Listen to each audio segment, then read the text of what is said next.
அனைவருக்கும் வணக்கம். இன்னைக்கு வீடியோவில் நாம டிஎன்பிஎஸ்சி குரூப் 4 எக்ஸாமுக்கு கடைசியாக இருக்கக்கூடிய இந்த 30 நாட்கள் எப்படி நம்ம ப்ரிப்பேர் பண்ணுறது அப்படின்றத பற்றி தான் இந்த வீடியோவில் நம்ம பார்க்க போகிறோம். நான் ஏற்கனவே டிஎன்பிஎஸ்சி குரூப் 4 எக்ஸாம் பற்றி நிறையா வீடியோஸ் என் சேனலில் அப்லோட் பண்ணியிருக்கேன். அதை பார்க்காதவங்க அதை பார்த்துக்குங்க. குரூப் 1 குரூப் 2 ரிலேட்டடாகவும் நிறையா என் சேனலில் நான் அப்லோட் பண்ணிகிட்ருக்கேன். அதை பார்க்காதவங்க அதையும் பார்த்துங்க. இனி வரக்கூடிய காலங்களையும் நான் நிறையா வீடியோ அப்லோட் பண்ணுவேன். அதெல்லாமும் நீங்கள் ரெஃபர் பண்ணிக்கலாம். இப்போ இந்த வீடியோவில் நம்ம லாஸ்ட்டு 30 டேஸ் எப்படி நம்ம ப்ரிப்பேர் பண்ணுறது அதை தான் நம்ம பார்க்க போகிறோம். இந்த லாஸ்ட்டு 30 டேஸ் தான் ஒரு கேண்டிடேட் வந்து இந்த எக்ஸாமை கிளியர் பண்ணுறாரா பண்ணலையான்றதை டிசைட் பண்ண போகிறதே இந்த லாஸ்ட்டு 30 டேஸ் தான். அவங்க எவ்வளோ நாள் வேணால் இதுக்கு முன்னாடி படிச்சிருந்துருக்கலாம். பட் இந்த 30 டேஸில் அவங்க சொதப்பிட்டாங்கன்னா அது ரொம்ப கஷ்டமாக போயிடும். ஸோ இந்த 30 டேஸ் எப்படி நம்ம ப்ரிப்பேர் பண்ணுறது அப்படின்றத பற்றி தான் நம்ம பார்க்க போகிறோம். ஃபஸ்ட்டு வந்து இதுக்கு முன்னாடி படித்த டாபிக்ஸ் நீங்கள் நிறையா படிச்சிருப்பீங்க இல்லைங்களா, அதை வந்து ரிவிஷன் பண்ணுறதுக்கு தான் இப்போ இந்த 30 டேஸை நீங்கள் யூஸ் பண்ணிக்கணும். புதுசாக எந்த ஒரு புது டாபிக்ஸும் நீங்கள் படிக்காமல் இருக்கிறது ரொம்ப நல்லதுங்க. ஃபஸ்ட்டு பாயிண்ட் அதுதான். ரிவைஸ் மோர் அப்படின்றத நான் ஃபஸ்ட்டு சொல்லுவேன். நீங்கள் படித்ததை திரும்ப திரும்ப நீங்கள் படிக்கணும். எக்ஸாம்பிள், இப்போ தமிழ் பாடம் அப்படின்னு இருக்குன்னா, தமிழ் அப்படின்னு இருக்குன்னா இதை வந்து நீங்கள் ஒரு ஸ்கூல் சமச்சீர் கல்வி புக்கு 6th to 10th வரைக்கும் ரொம்ப முக்கியம். 11th 12th வந்து செகண்டரி இம்பார்ட்டன்ஸ் நீங்கள் கொடுக்கலாம். அந்த 6வதுலேருந்து 10வது வரைக்கும் இருக்கக்கூடிய அந்த புக்கை அதில் ரொம்ப முக்கியமானது 9வது 10வது புக்கு, 9th 10th புக்கு ரொம்ப முக்கியம். இதை நீங்கள் திரும்ப திரும்ப அட்லீஸ்ட் ஒரு 7 வாட்டியாவது நீங்கள் படிச்சிருக்கணும். அதை ரிவிஷன் பண்ணியிருக்கணும். அதை மாதிரி நீங்கள் ரிவிஷன் பண்ணும்போது கேள்வியை எக்ஸாம் ஷீட்டில் பார்த்த உடனே உங்களால் ஆன்சர் இதுதான் அப்படின்னு சொல்லி உங்களால் கரெக்டாக எழுதிட முடியும். இது ஃபஸ்ட்டு நான் சொல்ல வேண்டியது. தமிழில் 6th to 12th வரைக்கும் நீங்கள் படிக்க போகிறீங்க.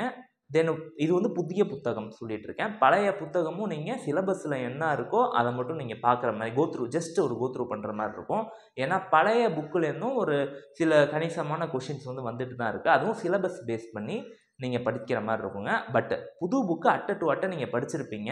அதை ரிவிஷன் பண்ணிவிடுங்க. அந்த இருக்கக்கூடிய இந்த ஒரு மாதத்தில் நிறையா வாட்டி ஒரு 6லேருந்து ஒரு 7 வாட்டி நீங்கள் ரிவிஷன் பண்ணிட்டீங்கனாலே நீங்கள் சக்ஸஸ் பண்ண போகிறீங்க அப்படின்னு தான் அர்த்தம். ஃபஸ்ட்டு தமிழில் ஒரு 98 நீங்கள் கிராஸ் பண்ணணும். அது எப்படி கிராஸ் பண்ணுறதுன்னு வீடியோ நான் போட்டிருக்கேன். டிஸ்கிரிப்ஷனில் அதற்கான லிங்க்கையும் நான் தரேன் உங்களுக்கு. ஓகே, தமிழ் முடிஞ்சிருச்சு. இந்த இடத்துல நான் கொடுத்துருக்கேன் ரிவைஸ் மோர். அதாவது புதுசாக நீங்கள் எந்த டாப்பிக்கும் படிக்க வேணாம். ஏற்கனவே படித்த டாப்பிக்கை பல வாட்டி நீங்கள் ரிவிஷன் பண்ண போகிறீங்க. ஃபஸ்ட்டு அது அவாய்ட் லேர்னிங் நியூ டாபிக்ஸ். புதுசாக எந்த டாப்பிக்கும் நீங்கள் படிக்கக்கூடாது. ஏற்கனவே படித்ததை ரிவிஷன் பண்ணிக்கிறீங்க. படிக்கக்கூடாதுன்னு நான் ஏன் சொல்கிறேன்னா, அதில் இன்னொரு கண்டிஷனும் நான் போடுறேன். இப்போ Tamil first priority, second priority aptitude, then general studies. General ஸ்டடீஸில் ஆப்டிடியூட் இல்லாமல் 9 யூனிட் இருக்குது இல்லைங்களா. அந்த 9 யூனிட்டில் நீங்கள் எந்த ஒரு யூனிட்டையுமே நீங்கள் வந்து ஒமிட் பண்ணக்கூடாது. எல்லா யூனிட்டுமே நீங்கள் படிச்சிருக்கணும். ஏன்னா கொஷின் செட்டர்ஸ் வந்து எப்படி கொஷின் எடுப்பாங்கன்னா, அந்த 9 யூனிட்லேருந்துமே ஒரு 3 கேள்விகள் குறைஞ்சபட்சம் இடம்பெற மாதிரி தான் வச்சுருப்பாங்க. செட்டப் கொஷின் பேப்பர் செட்டப் தான் பண்ணுவாங்க. அதில் அதிகப்படியான சான்ஸ் எதில் இந்த ஜென்ரல் ஸ்டடீஸில் வரும். இதை பற்றி நம்ம டிஸ்கஸ் பண்ணியிருக்கோம். திரும்பி நான் சொல்கிறேன். Unit 8, unit 9, polity, INM Indian national movement, then current affairs. இந்த 5மே ஒரு அதிகமாக கணிசமான கேள்விகள் இந்த 5 ஏரியாலேருந்துமே வரும். உங்களுக்கு 5 சப்ஜெக்ட்லேருந்து வரும். அப்போ இந்த சப்ஜெக்டெல்லாம் சிலபஸில் இருக்க டாப்பிக்கை வந்து சமச்சீர் கல்வி புக்கை ரெஃபர் பண்ணி அதுக்கான ப்ரிப்பரேஷனை நம்ம முடிச்சிருக்கணும். இந்த 5 சப்ஜெக்ட்டில் எதுவுமே ஒமிட் பண்ணக்கூடாது. அதை நான் இந்த இடத்துல சொல்லிக்கிறேன். தென் பேலன்ஸ் என்னென்ன சப்ஜெக்ட்லாம் இருக்குன்னா, யூனிட் 4 ஹிஸ்ட்ரி, அதில் ஏன்ஷியன்ட் இந்தியா, அந்த மெடிவல் இந்தியா அதெல்லாம் இருக்கும் உங்களுக்கு. தென் வேறு என்ன இருக்குது, எக்கனாமி இருக்குது, ஜாகிரஃபி இருக்குது, தென் சயின்ஸ் எல்லாருமே ஒமிட் பண்ணிவிடுவாங்க. அப்படி பண்ணக்கூடாதுங்க. என்ன நான் சொல்கிறேன், அதுக்கு ப்ரீவியஸ் இயர் கொஷின் பேப்பரை நீங்கள் ரெஃபர் பண்ணி அதில் எது ரிப்பீட் ஆகுதோ அதையாவது நீங்கள் படிக்கணும். சயின்ஸ் பாடத்தை ஃபுல்லாக ஒமிட் பண்ணிடாதீங்க. 4 இது இருக்குது சயின்ஸில், ஃபிசிக்ஸ், கெமிஸ்ட்ரி, பாட்னி, ஜுவாலஜி. அது எல்லாமே ப்ரீவியஸ் இயர் கொஷின் படிக்காதவங்களுக்கு சொல்கிறேன். ப்ரீவியஸ் இயர் கொஷின் பேப்பரை ரெஃபர் பண்ணி அதில் இருக்கக்கூடிய ரிப்பீட்டட் கொஷின்ஸை மட்டும் நீங்கள் பார்த்தீங்கனாலே போதும். ஃபார் எக்ஸாம்பிள் ஃபிசிக்ஸ்ன்னு நீங்கள் எடுத்திங்கன்னா லைட்டு, எலக்ட்ரிசிட்டி இதெல்லாம் முக்கியமான டாபிக். ஜுவாலஜியில் nutrients, blood and blood circulation, communicable and non communicable diseases இதெல்லாம் முக்கியமான டாபிக். இதெல்லாம் நீங்கள் எப்படி உங்களுக்கு தெரிய வரும்னா, ப்ரீவியஸ் இயர் கொஷின் பேப்பரை கரெக்டாக அனலைஸ் பண்ணும்போது உங்களுக்கு இந்த விஷயங்கள்லாம் புலப்படும். இது வந்து நான் சொல்லிட்டேன். தென் நெக்ஸ்ட்டு வந்து நீங்கள் படிக்கக்கூடிய நேரம், இப்போ ஒரு 10 மணி நேரம் நீங்கள் படிக்கிறீங்க அப்படின்னா கண்டிப்பாக 5 மணி நேரம் வந்து தமிழுக்கு நீங்கள் அலாட் பண்ணணும். 1 மணி நேரம் வந்து இந்த ஆப்டிடியூடு டெய்லி நீங்கள் ஆப்டிடியூட் ப்ராக்டிஸ் பண்ணுங்க. பண்ண தான் உங்களால் அந்த கொடுத்த கேள்விக்கு சரியான ஆன்சரை உங்களால் டிரைவ் பண்ண முடியும். ஆப்டிடியூட்லாம் நீங்கள் ப்ரீவியஸ் இயர் கொஷின் பேப்பர் தான் மெயினான சோர்ஸு. அதை படித்து முடிச்சுட்டு 6லேருந்து 10 வரைக்கும் இருக்கக்கூடிய மேக்ஸ் புக்கு அதை நீங்கள் பார்த்துட்டிங்கனாலே அது 25க்கு 25மே கண்டிப்பாக உங்களால் எடுக்க முடியும் ஆப்டிடியூடில். தென் எந்த சப்ஜெக்ட்டையும் நான் ஒமிட் பண்ணக்கூடாதுன்னு சொல்லிட்டேன். இது இல்லாமல் இன்னொரு முக்கியமான ஆஸ்பெக்ட் இருக்குது. இப்போது குரூப் 4 எக்ஸாம் அப்படின்னு நீங்கள் எடுத்துக்கிட்டிங்கன்னா இது வந்து ஒரு நிலை தேர்வு. அதாவது it's a single stage exam. அப்படின்னா என்னது, நீங்கள் எழுதக்கூடிய அந்த மல்டிபிள் சாய்ஸ் கொஷின் பேஸ் பண்ணி இருக்கக்கூடிய அந்த தேர்வு வந்து அதை தான் வந்து இவங்க மெரிட்டுக்கு எடுத்துப்பாங்க. அதுதான் ஃபஸ்ட்டு பாயிண்ட். இதில் வந்து இந்த குரூப் 2 மாதிரி குரூப் 1 மாதிரி 2 ஸ்டேஜ் 3 ஸ்டேஜெல்லாம் இல்லை. அதாவது மெயின்ஸ் இன்டர்வியூ அதெல்லாம் இதில் இல்லை, ஒரே ஸ்டேஜ். அப்படின்னா என்ன அர்த்தம்னா எல்லாருமே அதிகமான கேள்விகளை அட்டன் பண்ணுறதுக்கு முயற்சி செய்வாங்க. கட் ஆஃப்னு உடனே அதை கேட்க வேணாம். கட் ஆஃப்ன்றது கொஷின் பேப்பரோட டிஃபிகல்ட்டி தான் கட் ஆஃபை நிர்ணயம் பண்ணும். ஃபார் எக்ஸாம்பிள் 2016 வந்து குரூப் 4 எக்ஸாமோட கொஷின் பேப்பர் ரொம்ப ஈஸியாக இருந்துச்சு. அந்த இயர் கட் ஆஃப் வந்து 182 தாண்டி போச்சு.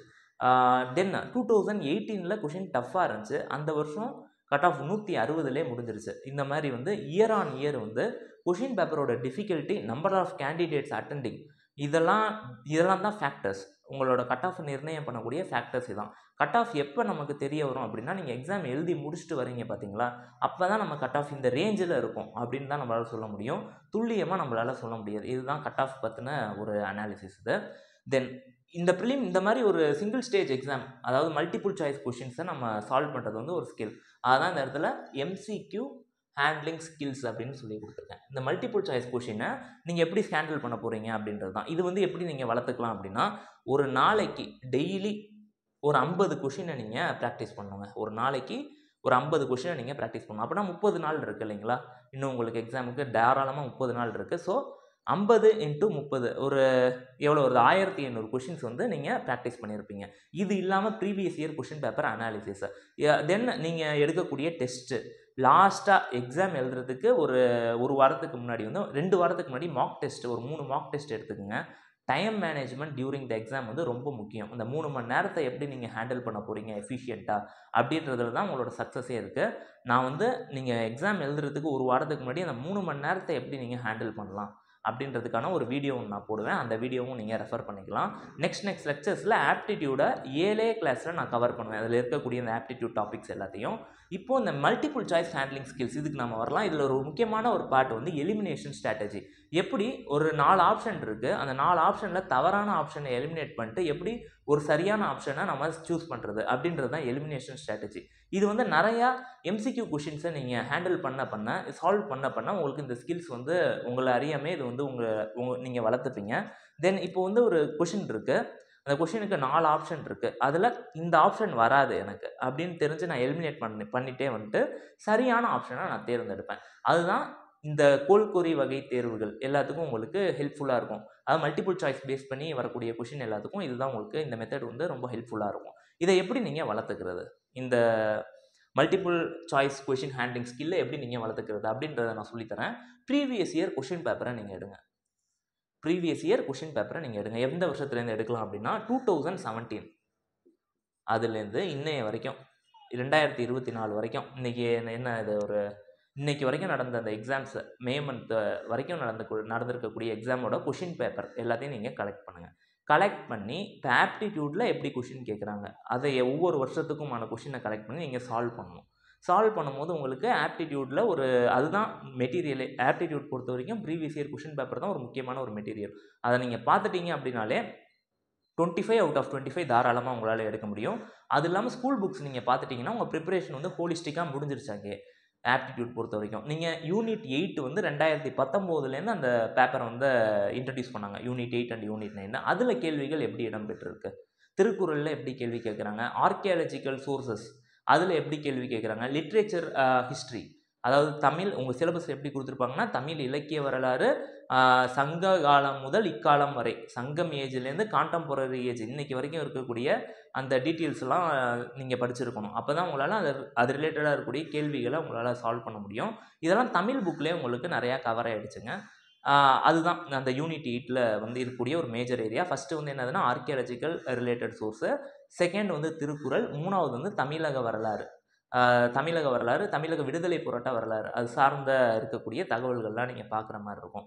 இதுதான் யூனிட் 8க்கு. இதை வந்து ப்ரீவியஸ் இயர் கொஷினில் எப்படி கேட்டிருக்காங்க, யூனிட் 8க்கு எப்படி வந்திருக்கு, யூனிட் 9 டெவலப்மெண்ட் அட்மினிஸ்ட்ரேஷன் எப்படி வந்திருக்கு, பாலிட்டி எப்படி வந்திருக்கு, ஐஎன்எம் எப்படி வந்திருக்கு, இதெல்லாம் நீங்கள் அனலைஸ் பண்ணும்போது கொஷின் இந்த மாதிரி தான் கேட்குறாங்க இப்போ நடந்திருக்கக்கூடிய எக்ஸாமில் அப்படின்றதுக்கான ஒரு புரிதல் உங்களுக்கு கிடைக்கும். அது மட்டும் இல்லாமல் இந்த கேள்விகள் வந்து உங்களுக்கு எப்படி இந்த கேள்விகளை நாம் அட்டன் பண்ணலாம் அப்படின்றதுக்கான ஒரு ஐடியாவும் உங்களுக்கு கொடுக்கும். கண்டிப்பாக இதை நீங்கள் கண்டிப்பாக பின்பற்றணும். இந்த ப்ரீவியஸ் இயர் கொஷின் பேப்பரை அட்லீஸ்ட் லாஸ்ட் 1 மந்த் இருக்குது, இந்த 2017லேருந்து 2024 வரைக்கும் இருக்கக்கூடிய அந்த கொஷின் பேப்பரை டெய்லி நீங்கள் சால்வ் பண்ணணும். கண்டிப்பாக இதை நீங்கள் பண்ணிங்கனாலே இதே வந்து ஒரு பெரிய ஒரு சோர்ஸ் தான் உங்களுக்கு இந்த எக்ஸாம் கிளியர் பண்ணுறதுக்கு. ஓகே, நம்ம இதில் சொன்ன எல்லா பாயிண்ட்ஸுமே நம்ம டிஸ்கஸ் பண்ணிட்டோம். நீங்கள் இப்போ முக்கியமாக பண்ண வேண்டியது என்னென்னா ரிவிஷன். இதுதான் very very important. Avoid reading new topics, then do revision more and more. அவ்வளோதான். நீங்கள் ரிவிஷனை வந்து கொஞ்சம் அதிகமாக நீங்கள் பண்ண ஆரம்பிக்கணும். புதுசாக இந்த டாப்பிக்கும் படிக்கிறதுக்கு பதிலாக ரிவிஷனை நீங்கள் அதிகப்படுத்தணும். அது மட்டும் இல்லாமல் எந்த ஒரு சப்ஜெக்டையும் நீங்கள் ஒமிட் பண்ணியிருக்கக்கூடாது. எந்த ஒரு சப்ஜெக்டையும் நீங்கள் ஒமிட் பண்ணியிருக்கக்கூடாது. இப்போ சயின்ஸ் அப்படின்னா ஃபுல்லாக ஒமிட் பண்ணக்கூடாது. அதில் இருக்கக்கூடிய அந்த முக்கியமான தலைப்புகளையாவது நீங்கள் படிச்சிருக்கணும். கண்டிப்பாக இதுதான் நான் இந்த இடத்துல சொல்லணும்னு நினச்சேன். இதுதான் கீ பாயிண்ட்டு. டெய்லி ஒரு 50 கேள்விகள் இதை நீங்கள் ப்ராக்டிஸ் பண்ணணும். எதுக்கு ப்ராக்டிஸ் பண்ணுறீங்கன்னா இந்த எம்சிக்யூ ஹேண்ட்லிங் ஸ்கில்லை நீங்கள் வளர்க்குறதுக்காக இதை நீங்கள் ப்ராக்டிஸ் பண்ணுறீங்க. பட் இதை நீங்கள் டெய்லி பண்ணும்போது உங்களோட இம்ப்ரூவ்மெண்ட் வந்து ட்ரெமெண்டஸாக இருக்கும். கண்டிப்பாக நீங்கள் இதை ப்ராக்டிஸ் பண்ணுங்கள். டெய்லி ஒரு 50 கேள்விகளையாவது சால்வ் பண்ணுங்கள். அது மட்டும் இல்லாமல் previous year question paper starting from the year 2017 to 24 வந்து டெய்லி நீங்கள் இந்தந்த சப்ஜெக்டில் இப்படியெல்லாம் கேள்வி கேட்குறாங்க அப்படின்னு சொல்லி ஒரு பாட வாரியாக பிரித்து நீங்கள் படிச்சிட்டிங்க அப்படின்னாலே போதுமானதாக இருக்கும். ஏற்கனவே படித்த சமச்சீர் கல்வி புக்ஸ் எல்லாம் கொஞ்சம் நல்லா ரிவிஷன் பண்ணுங்கள்.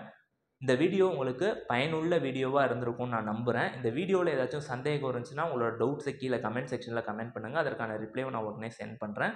உங்களுக்கு ஏதாச்சும் சப்ஜெக்ட் ரிலேட்டட் லெக்சர்ஸ் தேவைப்பட்டாலும் கமெண்ட் பண்ணுங்கள். அதற்கான லெக்சர்ஸை நான் உடனே மேக் பண்ணி என் சேனலில் அப்லோட் பண்ணுறேன். தேங்க்யூ, தேங்க்ஸ் ஃபார் வாட்சிங்.